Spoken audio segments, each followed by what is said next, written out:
Muy bien, ya estamos de vuelta aquí en Pauta Abierta a través de TVUCT Araucanía, Canal 50, señal abierta en todo Temuco y Padre Las Casas, y también a través del Canal 61 de Telefónica del Sur para todo el sur de Chile, desde Talca y hasta Coyhaique. Además, el streaming para todo Chile y el mundo en tvuct.cl. Como lo habíamos anunciado, estamos ahora con el sociólogo y antropólogo, el señor Esteban Ticona, quien ha venido desde Bolivia a dictar una clase magistral a la Universidad Católica de Temuco para hablar acerca de pueblos originarios, de pueblos indígenas, pero vamos a aprovechar de conversar de varios temas. Esteban, muchas gracias por acompañarnos. Pues encantado de estar acá en tu programa, pues muy contento de estar. Agradecidos nosotros de que usted venga a conversar con nosotros, se haga un tiempo en la agenda para conversar sobre algunos temas que ya nos adelantábamos un poquito ahí fuera de cámara, ¿no? Respecto a los pueblos originarios en Latinoamérica, pueblos indígenas, y de cómo esta historia intercultural ha permeado por razones obvias a nuestra sociedad. Usted, desde Bolivia, ¿no? Todo el trabajo que se hace con los pueblos originarios del norte de Chile, pero también con esa mirada de la Araucanía. ¿Cuáles son estos hitos, estos momentos históricos que marcan un poco a nuestra sociedad actual? Bueno, tiene larga historia. Nuestros países quedaron con diferentes poblaciones, unas más que otras, ¿no? Caso nuestro, Bolivia, por ejemplo, es una población mayoritaria, ubicada en la región andina, otras en la Amazonía, en el Chaco platense. Otras menor en población, pero yo diría igual de importantes en la perspectiva incluso de soñar una sociedad distinta, porque para mí, digamos, los pueblos ancestrales lo que nos brinda es una larga experiencia civilizatoria de adaptación medioambiental, de relación con la naturaleza, de pensar diferente, de soñar diferente, hablar otro idioma, etcétera, etcétera. Entonces, yo creo que para estos tiempos, no solo en nuestros países de nuestro continente, sino en el mundo, las sociedades ancestrales como que están ahí como una fuerte reserva entre comillas, de que pueden dar un gran aporte hacia una crisis mundial que hoy día vivimos, el cambio climático, temas medioambientales que el mundo tiene. La mejor experiencia para subsanar ese desequilibrio la tienen los pueblos ancestrales. Entonces, en ese sentido me parece vital. No importa para mí la cantidad de población que cada país tenga, sino cómo puede aportar hacia un equilibrio a toda la sociedad y a la humanidad.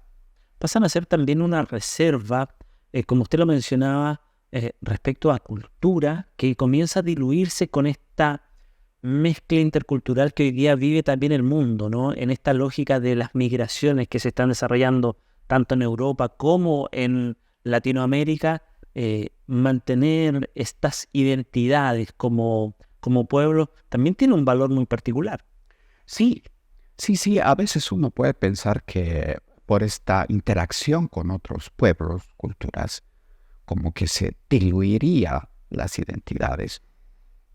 Y no es tanto así, porque el término de identidad más bien siempre es una construcción, nunca existe. Es muy difícil decir la identidad está acabada y se queda, no, porque la interacción humana permite justamente apropiarse, refortalecerse, construirse, etc. Entonces, creo que eso es lo que nos coloca, yo diría, como una gran interrogante de los seres humanos, nuestra capacidad de interactuar con otros pueblos.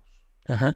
Y en ese aspecto, ¿cómo considera usted que impacta? ¿Cuáles son las proyecciones que tiene esta lógica migratoria que está enfrentando hoy día Europa, por ejemplo, desde África hacia Europa, y desde en América, desde Centroamérica hasta Sudamérica, ha habido un proceso migratorio muy importante en los últimos años. Sí. Bueno, en parte todavía se mueve pues por algunos ejes, esto que se llama el sueño americano para el caso de Centroamérica. Uh-huh. Hay sectores que todavía piensan que Estados Unidos es como la solución, pisando esa tierra como que saldrían de varias situaciones de pobreza económica sobre todo, ¿no? Sin embargo, hay situaciones, digamos, no solo de rechazo en muchos casos, los estados, caso Estados Unidos, pues como que no le interesa tener o sospecha de que no todos son dignos de ser recibidos, etc. Entonces se generan varias situaciones de conflicto. Pero quizás lo más importante en estos últimos años en el mundo es el alto flujo de inmigración mundial, ¿no? Quizás esto es distinto a lo que pasaba en otros momentos. Bueno, el ser humano siempre se movió, pero se movían mucho las élites de nuestros países. Pero en estos últimos ya no son solo élites, sino gente del pueblo que comienza a movilizarse. Y esto nos coloca, yo diría, al ver cómo las sociedades le están dando una dinámica particular y por varias razones. Pobreza, sobre todo. Y ese aspecto, ¿no? Esa necesidad de movilizarse obedece, como usted señalaba, a las carencias que se enfrentan en sus países, en sus estados, y que lo hacen llegar a otros lugares donde muchas veces hay un proceso de adaptación que no logra cuajar, por decirlo. Para mí, por ejemplo, es como decir, por ejemplo, Europa tuvo sus colonias y todavía en parte se mantiene en África. Entonces, cuando la gente de África va a Europa, es como decir, bueno, ustedes como que son los culpables a donde hemos llegado, ¿no? Y claro, desde una perspectiva europea es como que estuviesen invadiendo sus espacios, ¿no? Pero para mí, en el fondo, es algo que se está diciendo. Es decir, nosotros les hemos dado beneficios económicos, etcétera, y pues, recíbanos. Pero ese recibimiento, obviamente, no se da en las mejores condiciones, ¿no? Y en el caso de Latinoamérica, hemos vivido los últimos años países como Bolivia, Perú, Chile también, la inmigración en este caso, ¿no? De cientos de miles de vecinos de otros países como Haití, Venezuela, Colombia incluso. ¿A qué podemos llegar en este aspecto desde el punto de vista también intercultural, Esteban? Yo creo que ese es el gran reto. Ese es el gran reto de cómo podríamos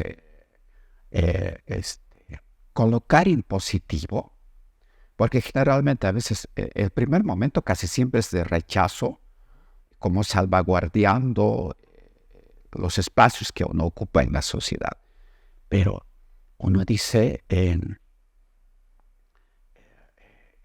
la interacción humana, incluso aquí hay temas muy interesantes, las zonas de frontera, son sumamente de mucho movimiento.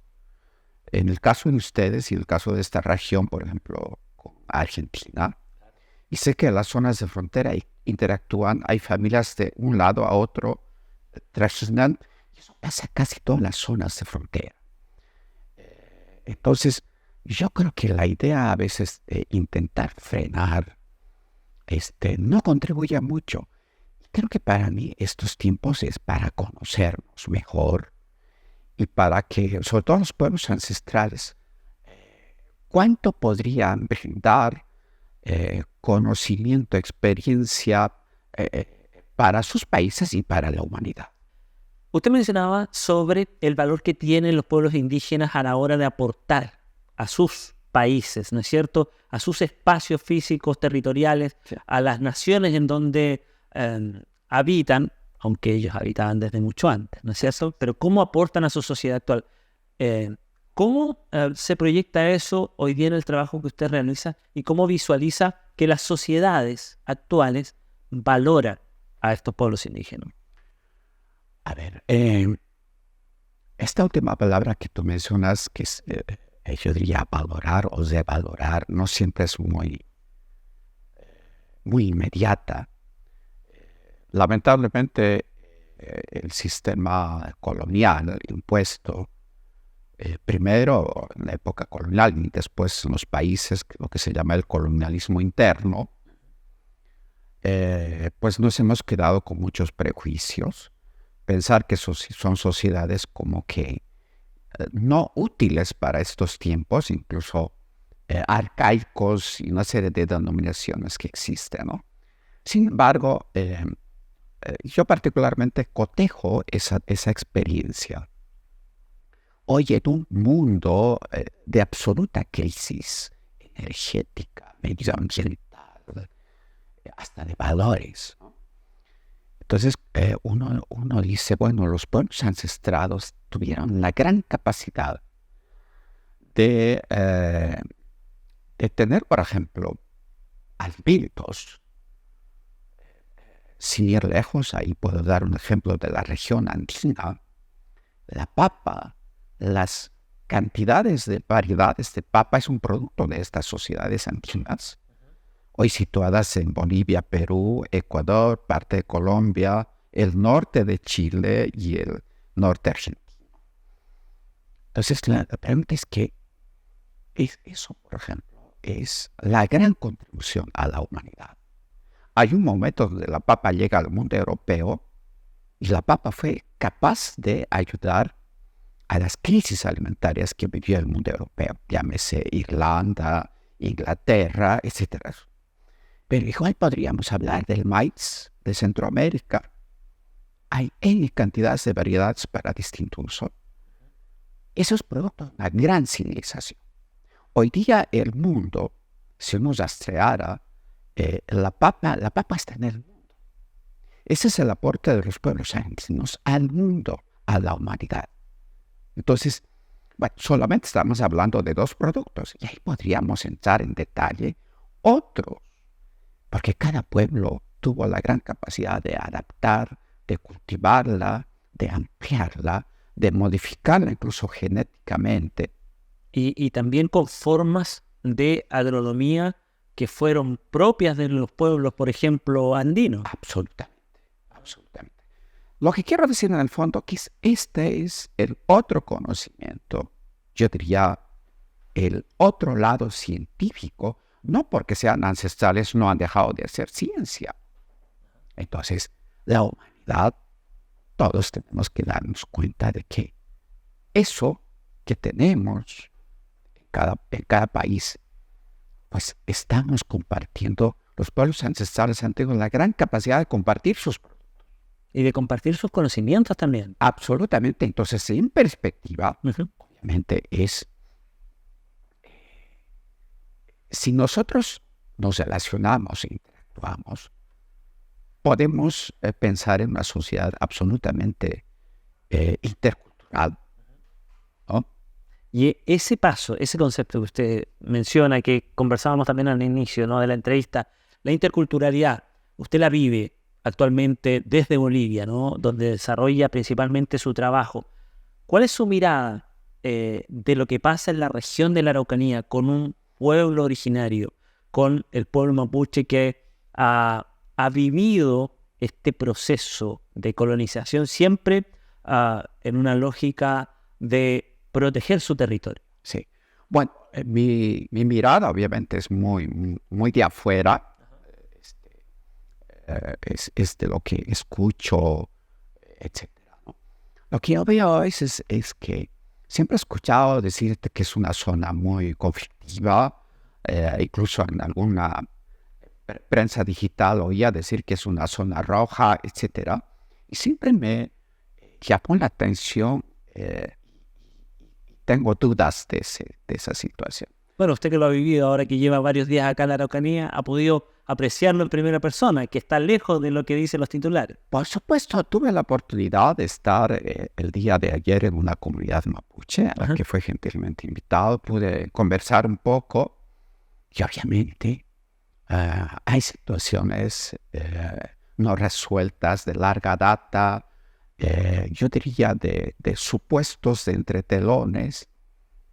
Y yo creo que la sociedad, en este caso la sociedad chilena, la región donde estamos, pues tiene que haber un momento donde puede encontrar salidas dignas, ¿no? Y que se pueda reconocer esa fuerza, ese ímpetu, ese proceso de muchísimos años que tiene el pueblo mapuche y que puede aportar muchísimo, no solo a la sociedad chilena, sino al mundo. Hay un reconocimiento y valoración que todavía está pareciera al debe en este aspecto, no solamente con los pueblos indígenas de la Araucanía en este caso, sino con los pueblos de Latinoamérica también. Sí, bueno, quizás ahí tocaría hablar un poco de algunos conceptos que siempre levantan sospecha. Por ejemplo, en nuestra Constitución, el caso boliviano, aprobada en 2009, se reconoce como pueblos y se reconoce la autonomía de los pueblos indígenas. Y yo recuerdo que antes de cristalizar eso en leyes, en Bolivia y en muchos otros lugares se sospechaba y decía, ¿por qué vamos a llamar los pueblos? La autonomía decía como que se van a desprender de los estados, ¿no? Creo que hay todavía ese prejuicio. ¿Y cómo ha sido la experiencia? Esa sospecha, ¿no? Y claro, nosotros, por ejemplo, estamos casi 15 años donde Bolivia se declara un estado plurinacional. Y claro, la gran muestra es que ningún pueblo se ha independizado. Ni se pretendía tampoco. Lo que sí exigían, obviamente, es el respeto, la igualdad, ¿no?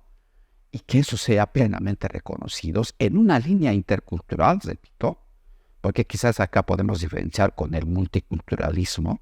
El multiculturalismo es una especie de sociedad mosaico, ¿no? Blancos, rojos, negros, pero no se juntan. Siguen siendo guetos separados. Islas, compartimientos exactos. En cambio, la interculturalidad apuesta justamente a compartir, a convivir, ¿no? Esa es una de las grandes diferencias. Y creo que allí, obviamente, Bolivia tiene yo diría, una experiencia interesante. Y muchos otros países. Ecuador es el otro país llamado Estado Plurinacional que también tiene sus aspectos interesantes. Entonces, creo que tenemos que pensar en perspectiva del gran aporte y la gran base tienen que ser los pueblos ancestrales. Hay un gran trabajo y agradecemos el que usted nos comparta también estos conocimientos y también el poder afinar ciertos conceptos. Se nos acaba el tiempo. Queremos agradecerle, doctor, por acompañarnos el día de hoy. Y bueno, palabras para la reserva. No, simplemente, Francisco, agradecerte por esta gentil invitación y pues volver a esta región, a Chile, para mí es muy importante porque siempre encuentro también